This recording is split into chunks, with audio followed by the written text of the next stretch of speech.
আমি যদি বেঁচে থাকি, মরে না যাই, তাহলে আরও 50 বছর পরে কী হবে আজকে থেকে আমার ভাবতে হবে। খেয়াল করেন, এই জন্যে আমরা বলি যে যদি আপনি ওই বয়সেও ভালো থাকতে চান, তখন রেগুলার শ্বাসের ব্যায়াম করা, ঘাসে হাঁটা, রোদ্রে যাওয়া, কফি এনামা করা, স্ট্রেন্থ ট্রেনিং করা, হ্যাঁ, সব কিছু সুন্দরভাবে আমি বলে দিই, অনেক কিছু আছে।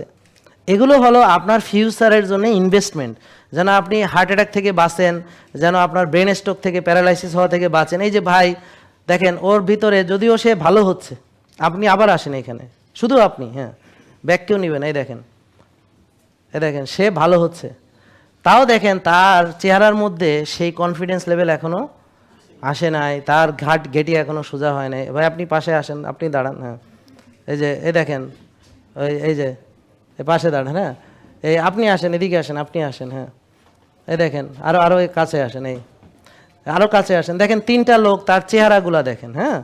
তা এরা দুইজনের চেয়ে ওনার একটু, কেন ওই যে একবার যে মাথায় রক্তক্ষরণ হয়েছে, উনি ওই চিন্তা এখনও বেরোইতে পারে নাই না। তারপরেও ব্যাপারটা বুঝেন না, ওনার কনফিডেন্স এখনও ফিরত আসে নাই, ব্যাপারটা বুঝতে পারছেন? তা আজকে থেকে আবার আসবে ইনশাল্লাহ।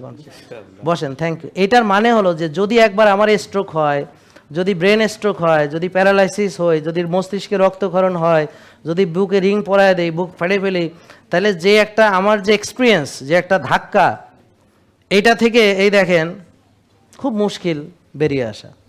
তা আমরা চাই না আপনারা ধাক্কাটা খান, কিন্তু দুঃখজনক হলো মানুষ ধাক্কা না খেয়ে এখানে আসে না। জেকে লাইফস্টাইল লিমিটেড, ওষুধ মুক্ত সুস্থ জীবন।